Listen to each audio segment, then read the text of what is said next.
बिस्मिल्लाहिर्रहमानिर्रहीम। अस्सलाम वालेकुम। मैं हूं सलमान हैदर। दुआए परवरदिगार से कि उसने आपको और आपके अहले खाना को अपनी हिफ्ज़ ओ अमान में रखा हो। वो जो माजरत वाला मामला था, जो एक्सपेक्ट किया जा रहा था मुख्तलिफ कानूनदानों की तरफ से और स्पेशली हामिद खान साहब और पाकिस्तान तहरीक इंसाफ की वकला टीम और कुछ सेनेटर्स की जानिब से, कि जस्टिस याहिया अफरीदी साहब ना चीफ जस्टिस की नॉमिनेशन से इनकार कर देंगे। वो कभी भी नहीं चाहेंगे कि आइन के अंदर एक शख्सी बुनियाद के ऊपर इस तरह की तरमीम की गई हों और फिर उनके सीनियर्स को बाईपास किया गया हो, सीनियरिटी के रूल्स को ब्रेक किया गया हो, जस्टिस मंसूर को बाईपास किया हो, उसके बाद जस्टिस मुनीब को बाईपास किया हो और फिर मुझे बनाया गया हो। वो जो एक्सपेक्टेशन थी ना सर, वो तो हो गई है बिल्कुल खटाई में। जी हाँ, आप कान को यहाँ से पकड़े, यहाँ से पकड़े, हंसे रोए, जो कुछ भी हो ना जनाब, और हर एक ने उसको तस्लीम कर लिया है, क्योंकि इस हद तक फील्डिंग सेट है और इतनी ज़बरदस्त तरीके से सेट है कि कोई एक भी, चाहे सिविल सोसाइटी हो या वोकला फैक्टर हो, कोई एक भी ऐसा नहीं है कि जो इस तैनाती के ऊपर अब एतराज़ कर रहा हो।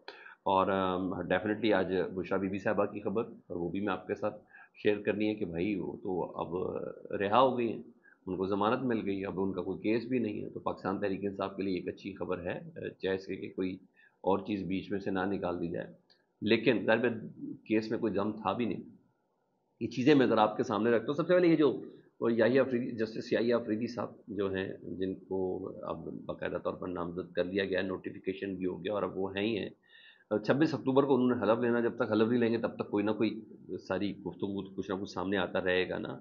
तो आज सुबह ही उनका बतौर chief justice of Pakistan notification भी जारी हो गया। वजारत कानून ने ये नोटिफिकेशन जारी किया है, सदर मुमलिकत की मंजूरी के बाद ये नोटिफिकेशन जारी हुआ है, क्योंकि 26 अक्टूबर को सदर आसिफ अली जरदारी साहब नए चीफ जस्टिस से ओहदे का हलफ लेंगे और डेफिनेट काजी फाइज साहब भी उधर मौजूद होंगे। ये अहम डेवलपमेंट है और इनका नोटिफिकेशन जारी हो गया है। तो अगर नोटिफिकेशन जारी हो गया तो मैं किस बिना पर करूँ, तो फिर हम माजरत वाली बात नहीं रहती ना।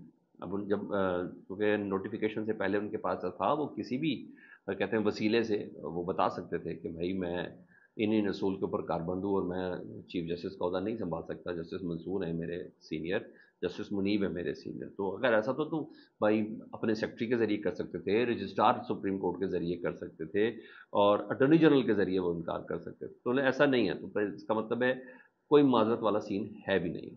अच्छा, दूसरी खबर ये कि जस्टिस याहिया अफरीदी साहब का जैसे ही नोटिफिकेशन जारी हुआ तो वो अपने चैम्बर में थे, काजी फाइज साहब उठ के उनके चैम्बर में गए और इतला ये कि उन्होंने उनसे मुबारकबाद दी। 2 मुलाकातें हुई हैं। फिर एक केस के बाद गए जस्टिस याहिया अफरीदी साहब काजी फाइज साहब के पास, उनसे वहाँ उन्होंने मुलाकात की। फिर जस्टिस मंसूर अली शाह साहब के भी चैम्बर में गए, उनसे भी उन्होंने वहाँ मुलाकात की। तो काजी फाइज साहब ने जब ये मुलाकात कर दी तो ज़ाहिर बात है मुबारकबादें दे दी, मुबारकबाद कबूल हो गई। तो ये भी एक मेरी बात की दलील है कि नहीं, ये पुरानी तनख्वाह पे इसी तरह ही काम चलना है और मादरत वाला सिलसिला बिल्कुल दम तोड़ता हुआ जा रहा है। दूसरी बात ये कि भाई हुकूमत भी इतनी पागल नहीं है। हुकूमत में आप जिस मर्जी चीज़ को भी शामिल कर लें, किसी इदारों को भी बेशक शामिल कर लें, वो इतनी पागल नहीं है कि एक बंदा इतना बड़ा रिस्क ले रहा है। हुकूमत इतना बड़ा रिस्क ले रही है, एक बंदे के लिए पूरा आइन ही बदल डाला है। वो तो मैं और आप समझते हैं ना कि भाई इसमें पीटीआई के केसेस हैं, इमरान खान के केसेस हैं, उन्हें रोकना है और ये सब चीज़ें। मगर एक बंदे के लिए ये आईनी तरमीम हो गई, आइन बदल दिया, तो इस बंदे का कंसेंट ही ना हो। यानी जस्टिस याहिया अफरीदी साहब को पता ही नहीं है कि ये उनके लिए हो रहा है, तो कंसेंट जाने बगैर ये मुमकिन नहीं है सर, ये होता ही नहीं है। ये बड़ी अंडरस्टूड बात है। ये पूरा जो सिस्टम ना, ये किसी का कंसेंट जाने बगैर नहीं चल रहा कि हवा में बात हो जाए। तो एक सर्टन लेवल तक पूरी हुज्जत तमाम और सारी चीज़ें अंडरस्टैंडिंग के साथ हैं और ये सिस्टम कॉन्सेंट से ही चल रहा है। काजी फाइज साहब वाला मामला भी एक कॉन्सेंट के साथ है, उसको चाहे लंदन प्लान के ज़ुमरे में ले आएँ या पाकिस्तान में किसी जगह पे ले आएँ या फ़रोग नसीम वाला किरदार अदा करवा दें बीच में, ये सब कुछ एक कॉन्सेंट के साथ चल रहा है। और ऐसे नहीं इतने वसूख से ख्वाजा आसिफ साहब रात को कह रहे थे कि मुझे उम्मीद है कि वो इनकार नहीं करेंगे जस्टिस याहिया अफरीदी, तो ना करें। तो मैं और आप अब बच्चे नहीं रहे, अब हम बड़े हो गए हैं। तो यहाँ ये चीज़ है। और वैसे भी तमाम पाकिस्तान की बार्स, आप देखिए मैंने बताया कि फील्डिंग कितने मज़ेदार तरीके से करी है। जितने पाकिस्तान की बार्स हैं ना, जिसके मतलब अभी तक मुझे पता चला है, उन सब की प्रेस रिलीज़ आ रही हैं और तमाम के तमाम उस अपनी प्रेस रिलीज़ में जस्टिस याहिया अफरीदी साहब की बतौर चीफ जस्टिस नामजदगी को सराह रहे हैं। जिन्होंने वकला एहतजाज कर रहे हैं, जिन्होंने आईनी तरमीम के ऊपर एहतजाज करना था, जिन्होंने कहा था हमारे खून के आखिरी कतरे तक नहीं होगा, मगर मैं बता रहा हूँ शायद वो आईनी तरमीम के ऊपर वो करेंगे अपना एहतजाज, तो सबका खैर मकदम आ रहा है ना, और बड़ा खुशाइंद करार दे रहे हैं जस्टिस याहिया अफरीदी साहब को। और मतलब सिंध बार कौंसिल होगी, लाहौर बार कौंसिल होगी, केपी के बार कौंसिल होगी, बहावलपुर इस्लामाबाद बार कौंसिल, ये तमाम के तमाम खैर मकदम कर रहे हैं, अपने भरपूर तामुन की यकीन दहानी भी कर रहे हैं। मतलब तमाम चीज़ें ऑन बोर्ड हैं सर। मैं बेसिकली आपको ये रियलाइज़ कराना चाह रहा हूँ कि ये तमाम चीज़ें ऑन बोर्ड हैं। और तो और जैसे याहिया अफरीदी साहब के हवाले से पाकिस्तान तहरीक इंसाफ ने भी एक अच्छा फैसला किया, मैं इसको एहसन फैसला कहूँगा। तो इससे पहले चीज़ें बहुत ज़्यादा ऑफेंड हो जाती थी आने से पहले ही उन पर बात करके, तो इस बारी ज़ाहिर बात है आईनी तरमीम को चैलेंज करना है पाकिस्तान तहरीक इंसाफ ने, एहतजाज के ज़रिए भी चैलेंज करना है, हर प्लेटफॉर्म पे भी चैलेंज करना है, उन्होंने सुप्रीम कोर्ट में भी चैलेंज करना है। कि भाई ये एक मखसूस किस्म के अपनी मर्ज़ी के हुकूमत जज ला के और जिस तरीके से क्रैकडाउन की तैयारी कर रही है, ये सब चीज़ें हैं, तो हर प्लेटफॉर्म पर चैलेंज करेंगे। मगर पाकिस्तान तहरीक इंसाफ की कोर कमेटी ने इस दौरान ये भी फैसला किया कि जो भी चीफ जस्टिस होगा, पाकिस्तान तहरीक इंसाफ उसके साथ खड़ी होगी, एतराज़ नहीं किया जाएगा। मेरा ख्याल है ये अच्छा फैसला है, क्योंकि आने से पहले ही जस्टिस याहिया अफरीदी को ऑफेंड नहीं करना, ये भी बेहतर चीज़ है। तो काजी फाइज़ साहब तो आए ही ऑफेंड हो गए थे, क्योंकि उनके ऊपर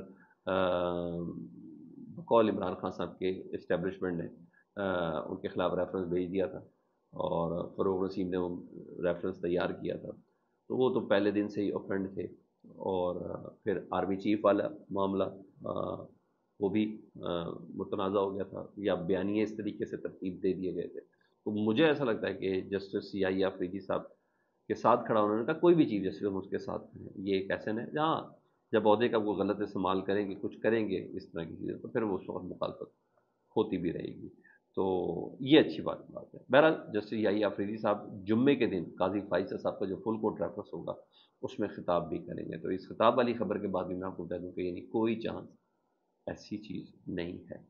पाकिस्तान तहरीक इंसाफ के लिए अच्छी खबर, वो अच्छी खबर है इस्लामाबाद हाई कोर्ट से, कि बेजान के केस था तोशा खाना का, तोशा खाना 2 का, जिसमें बुशरा बीबी साहिबा की ज़मानत इस्लामाबाद हाई कोर्ट ने मंजूर कर ली है, और अब तक उनके पास कोई दूसरा केस नहीं है, तो आज या कल में वो रिहा भी हो जाएंगी। हाँ, जस्टिस मियाँ गुल हसन औरंगज़ेब साहब ने उनकी ये ज़मानत दी है। उन्हें पूछा प्रोसिक्यूटर से, एफआईए के प्रोसिक्यूटर से, कि इतने अरसे से आपने इस खातून को जेल के अंदर रखा है, क्या आपने कभी बुशरा बीबी से कोई तफ्तीश की, उनको बुलाया या उनसे कोई सवाल किया? एफआईए वालों ने कहा नहीं। जस्टिस मियाँ गुल हसन साहब ने कहा फिर क्यों रखा हुआ भाई? जुर्म साबित भी नहीं, तफ्तीश आपने करनी नहीं, तो भाई एक बंदे को इसीलिए आप हिरासत में रखते हैं कि उससे कोई तफ्तीश करनी हो। जुर्म भी कोई नहीं बता रहे, आपके साबित हो गए, तो जब चाहें उसको तफ्तीश के लिए बुलाना हो, जब आपका दिल करे आप बुला लें, आप इस तरह नहीं रख सकते। तो बुशरा बीबी साहबा की ज़मानत तो हो गई इन बड़ी सॉलिड ग्राउंड्स के ऊपर। तो बुशरा बीबी साहबा का बाहर आना, और डेफिनेटली पाकिस्तान तहरीक इंसाफ के लिए ये बहुत खुशाइंद तस्वर होगा, बहुत ही खुशाइंद तस्वर होगा एक। अब बुशरा बीबी भी वो वाली बुशरा बीबी नहीं होगी। जी हाँ, क्योंकि इमरान खान साहब का पूरा ख़ानदान इस वक्त अंदर है, पूरे का पूरा ख़ानदान, उनकी 2 बहनें, खुद इमरान खान साहब, उनकी ज़ौजाई, एक बहन बस बाहर है। तो ये भी एक उनकी बहनों से बारूदी मवाद बरामद करना है, ये सब चीज़ें। तो लेट्स सी, चीज़ें इस तरीके से ही अनफोल्ड हो रही हैं, और देखते हैं। हाँ, ये नहीं समझिएगा कि कुछ चीज़ें अचानक से हो रही हैं, कोई इखलाकी जवाब है, सब चीज़ें अपने कॉन्सेंट के साथ आगे बढ़ती हुई नज़र आ रही हैं। हाँ, पाकिस्तान तहरीक इंसाफ की अभी जो इजलास हुआ कोर कमेटी का, उसके एलामिया में ये है कि वो भरपूर एहतजाज करेंगे जी। वो एहतजाज भी करेंगे, इमरान खान साहब की रिहाई के लिए भी करेंगे, आईनी तरमीम के लिए भी करेंगे, वो सब करेंगे। करें ना, करें, फिर बात करेंगे। फीडबैक से मतलब दुआ करें, अपना बहुत ज़्यादा ख्याल रखें। अल्लाहुम्मा सल्ली अला मुहम्मद व आले मुहम्मद।